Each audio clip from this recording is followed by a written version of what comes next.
आदमी ने फोटो खिंचवाई और लैंडमाइन पर पैर रख दिया, लेकिन उसे पता भी नहीं चला। तेज तर्रार फोटोग्राफर को पता चल गया। तभी एना ने सोचा कि उसे कैमरे को यूज करना नहीं आता और वह मदद करने चली गई। फोटोग्राफर ने तुरंत उसे रोक दिया। तीनों लोग कंफ्यूज थे। डेविड ने नीचे देखा और पाया कि टॉम ने सच में किसी चीज पर पैर रख दिया है। उन्होंने उसे हिलने डुलने से मना किया। फिर डेविड नीचे बैठ गया और धीरे धीरे मिट्टी उठाई। ये सच में एक लैंडमाइन थी। फोटोग्राफर को उसके दोस्त को चोट पहुंचाने का डर था, इसलिए वो बचाने के लिए किसी को ढूंढने के लिए पहाड़ी से नीचे चला गया। एना वहीं पर रो रही थी। उसे समझ नहीं आ रहा था कि क्या करे। जब टॉम ने लैंडमाइन पर पैर रखा तो उसे कुछ सूझ नहीं रहा था। डेविड अभी भी शांत था। वो मदद के लिए फोन करने के लिए पहाड़ की चोटी पर फोन ले गया। एना ने भी सोचा कि वे बच जाएंगे, लेकिन जब डेविड नीचे आया तो उसने तुरंत अपना चेहरा बदल दिया। पता चला कि लैंडमाइन उसी ने रखी थी। उसने कहा कि पहाड़ की इतनी ऊंचाई पर कोई सेल फोन सिग्नल नहीं होगा। डेविड को पता चला कि टॉम और एना ने उसे धोखा दिया है। एक तरफ उसका सबसे अच्छा भाई था और दूसरी तरफ उसकी मंगेतर थी। डेविड उनके इस व्यवहार को बर्दाश्त नहीं कर सका, ये जानते हुए भी कि सब कुछ सामने आ चुका है। गुस्से में आकर उसने जानबूझकर उन्हें यहाँ लाया। एना रो पड़ी और डेविड से माफी मांगी। डेविड का दिल पहले ही मर चुका था, इसलिए वो एना का एक्सप्लेनेशन नहीं सुनना चाहता था। तब डेविड जंगल में गया और अपना तैयार किया हुआ फावड़ा निकाल लाया।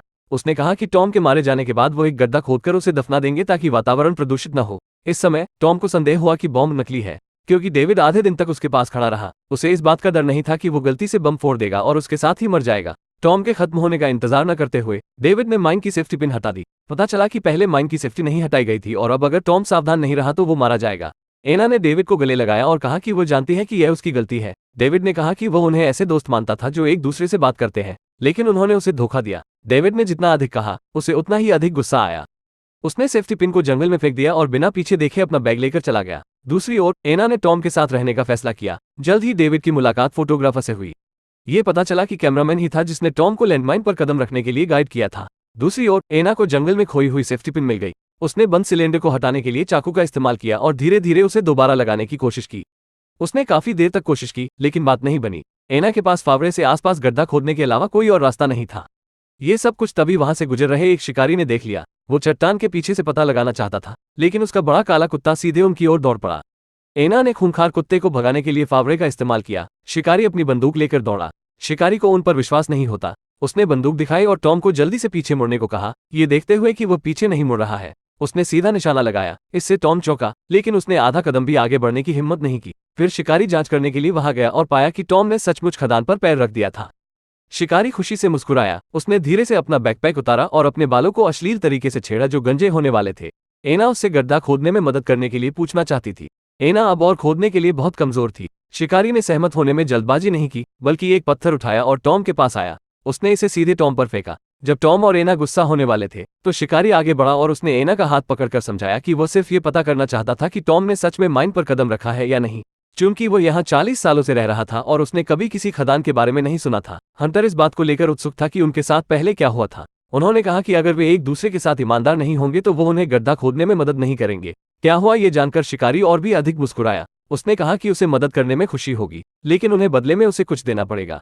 एना और टॉम तुरंत मान गए, लेकिन शिकारी को एना की अंडरवियर चाहिए थी। फिर उसके बेचैन हाथ एना की ओर बढ़ने लगे। टॉम ने यह देखकर तुरंत अपनी जेब से कैश और क्रेडिट कार्ड निकले। शिकारी ने उसका क्रेडिट कार्ड ले लिया और जमीन पर फेंक दिया। फिर वो दोबारा एना के पास पहुंचा। उसने कहा कि उसे पैसा नहीं चाहिए, वो केवल एना की अंडरवियर चाहता था। अगर उसने हाँ नहीं कहा तो उसे जाना पड़ेगा। एना के पास तंबू में जाकर अंडरवियर निकालने के अलावा कोई और रास्ता नहीं था, लेकिन शिकारी ने उसे अंदर जाकर उसे लाने की अनुमति नहीं दी। लेकिन उसके सामने एना के पास अपने कपड़े खोलने और अंडरवियर निकालने के अलावा कोई चारा नहीं था। जब तक वो देखता रहा, शिकारी को अंडरवियर मिलने के बाद वो गड्ढा खोदने के लिए फावड़ा लेकर तैयार हो गया। लेकिन कुछ देर खुदाई करने से पहले ही शिकारी के बैग में रखा वॉकी टॉकी बंद हो गया। एना ने वॉकी टॉकी देखा और आगे बढ़ी। वो शिकारी से वॉकी टॉकी उधार लेना चाहती थी। अगर पहाड़ के नीचे मौजूद टॉम और एना ने पुलिस से बात की तो उन्हें बचाया जा सका। शिकारी ने कहा कि अगर वो वॉकी टॉकी का उपयोग करना चाहती है तो उसे उसकी एक और बात माननी होगी। इसके बाद उसने उसका अंडरवियर फेंक दिया जो उसने अभी अभी उतारा था। उसने एना से कहा कि वो रैंक कर जाए और उसे अपने मुंह से उठा कर लाए। एना आगे बढ़ी और उसे ऐसे उठाया जैसे उसने उसे सुना ही न हो। शिकारी नहीं माना। उसने उसे उसके पास रेंगने के लिए कहा। शिकारी ने अंडरवियर फिर फेंक दिया। एना रेंगते हुए वहां पहुंची और उसे उठाकर शिकारी को सौंप दिया। बेशर्म शिकारी अब भी नहीं माना। उसने कहा कि एना को इसे अपने मुंह से उठाकर लाना पड़ेगा। इसके बाद उसने दोबारा अंडरवियर फेंक दिया। एना टॉम को बचाना चाहती थी, इसलिए वो रैंक कर आगे बढ़ी। बीच में बड़े काले कुत्ते ने उसे छेड़ा। शिकारी कुत्ते की प्रशंसा करके मुस्कुराया। काफी मशक्कत के बाद आखिरकार एना को वॉकी टॉकी मिल ही गया। हालांकि दूसरी तरफ का आदमी अंग्रेजी नहीं बोलता था। ट्रांसलेट करने के लिए उसके पास फिर से शिकारी की मदद लेने के अलावा कोई रास्ता नहीं था। लेकिन शिकारी ने कहा कि अगर वो एक वाक्य को ट्रांसलेट करेगा तो एना को अपना एक कपड़ा उतारना पड़ेगा। शिकारी की ये मांग सुनकर एना झगड़ने वाली थी, लेकिन टॉम को बचाने के लिए उसे सहमत होना पड़ा। दो वाक्यों का अनुवाद करने से पहले एना के ऊपरी शरीर पर केवल अंडरवियर का एक टुकड़ा बचा था, और शिकारी भी बहुत चालाक था। वो हमेशा कुछ फालतू बकवास को भी ट्रांसलेट करता था। एना को लगा कि शिकारी सच कह रहा है। अनुवाद के बाद उसने शिकारी को जाने के लिए कहा। उसने अपना बैग उठाया और पहाड़ से नीचे जाने लगा। जब इंटरकॉम फिर से बंद हो गया तो बेशरम शिकारी खुद से ट्रांसलेट करना शुरू कर दिया। उसने एना से अपने कपड़े उतारना जारी रखने को कहा। एना ने ऐसा करने से इनकार कर दिया तो शिकारी ने उस पर अपनी बंदूक तान दी। टॉम ने उसे अपनी बातों से चिढ़ाना शुरू कर दिया, जिससे शिकारी ने अपनी बंदूक घुमाई और टॉम की ओर तान दी। एना ने मौके का फायदा उठाते हुए पहाड़ी से नीचे भागने की कोशिश की। शिकारी ने अपनी बंदूक गिरा दी और अपने बड़े काले कुत्ते को उसके पीछे भागने को कहा। फिर वो रस्सी लेकर उसके पीछे चला गया। टॉम धीरे से जमीन पर पड़ी चेन उठाने के लिए नीचे झुका और अपनी कमर से बंदी पैंट की बकल खींचकर पहन ली। कई कोशिशों के बाद आखिरकार उसे बंदूक मिल गई। इसी समय एना को भी शिकारी ने वापस पकड़ लिया। शिकारी टॉम के हाथ में बंदूक देखकर नहीं डरता था, इसके बजाय वो और अधिक अहंकारी और दबंग हो गया। उसने मौके पर ही एना के साथ सेक्स करने की धमकी भी दी। उसके बाद वह एना को चट्टान के पीछे ले गया। क्रोधित टॉम बंदूक से शिकारी को मारने के लिए तैयार था, लेकिन तभी बड़ा काला कुत्ता अचानक दौड़ पड़ा। टॉम अपना शॉट चूक गया और गोली एना को जाकर लगी। टॉम गड्ढे में गिरकर बेहोश हो गया और माइन में धमाका नहीं हुआ। शिकारी के जाने से पहले उसने उसे कम फिल्में देखने के लिए कहा। ये कहने के बाद वह अपना बड़ा काला कुत्ता लेकर चला गया। टॉम ने एना को गले लगाया और दिल खोलकर रोया। कुछ दिन बाद टॉम को शिकारी का घर मिल गया। वो खो जाने के बहाने उस जगह का नक्शा खरीदना चाहता था। माँ और बेटी, जो कुछ भी नहीं जानती थी, दोनों ने टॉम को घर में आने को कहा। जब शिकारी वापस लौटा तो वह चौंक गया। उसने तुरंत उसे टॉम के रूप में पहचान लिया, जिसने एक खदान पर कदम रखा था। उसे टॉम को बाहर निकालने का बहाना मिल गया और 1 घंटे बाद वो पास के एक बगीचे में उससे मिला। उन्होंने एक दूसरे को मरने की योजना बनाई। उसने टॉम से कहा कि वो उसके परिवार को चोट न पहुंचाए। टॉम मान गया। अपने दुश्मन को जाता हुआ देख शिकारी वापस भागा और टॉम का पीछा करने के लिए बड़े काले कुत्ते को छोड़ दिया। शिकारी घर लौट आया और डरा हुआ बैठ गया। जल्द ही उसे बाहर कुत्ते के भौंकने की आवाज सुनाई देने लगी। फिर वो देखने के लिए बाहर चला गया। उसी समय टॉम काले कुत्ते को गोद में लेकर घर लौट आया। उसने झूठ बोला कि कुत्ते को एक कार ने टक्कर मार दी थी।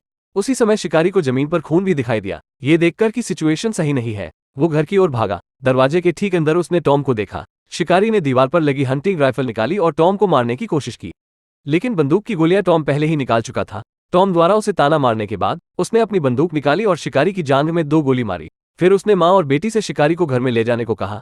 उसने एक टाई निकाली और शिकारी की बेटी से कहा कि वो अपनी माँ के हाथ बांध दे। ये देखकर कि टॉम बदला लेने के लिए आया था, शिकारी टॉम से उसके परिवार को चोट न पहुंचाने की विनती करने लगा। उसने बताया कि उसने उस वक्त बहुत ज्यादा शराब पी रखी थी, इसलिए वो ऐसी बेतुकी हरकत कर रहा था। टॉम ने सफेद वाइन की एक बोतल से एक घूंट लिया और माँ और बेटी दोनों को भी एक घूंट लेने के लिए कहा। फिर उसने शिकारी के जख्म में शराब डाल दी। उसने कहा कि वे अब खेल शुरू करने के लिए काफी नशे में है। उसने शिकारी की बेटी को खींच लिया और सबके सामने उसका अंडरवियर उतरवा दिया। फिर उसने उसे रेंगने को कहा और उसे अपने मुंह से उठाने को कहा। उसने उस सब को दोहराया जो एना को झेलना पड़ा था। फिर उसने शिकारी के मुंह में अंडरवियर ठूंस दिया। माँ बेटी डर के मारे रो पड़ी, लेकिन टॉम रुकने वाला नहीं था। उसे और बदला लेना था। उसने बंदूक में गोली डाली और शिकारी की बेटी की ओर तान दी। अगर गोली नहीं निकली तो उसे अपना एक कपड़ा उतारना होगा। अगर काम पूरा होने पर बंदूक नहीं चलती है तो खेल खत्म हो जाएगा। शिकारी जमीन पर गिर पड़ा और दया की भीख मांगने लगा, और टॉम खेलने के लिए और अधिक एक्साइटेड हो रहा था, लेकिन उसे उम्मीद नहीं थी। तीसरी गोली लड़की के सिर में लगी। इस समय टॉम भी कंफ्यूज हो गया। उसने जमीन पर पड़ी लड़की की ओर देखा और शांत हो गया। मेज पर मूर्ति को देखकर वो धीरे धीरे नीचे झुका और कोने में बैठ गया। वो और भी दुखी था।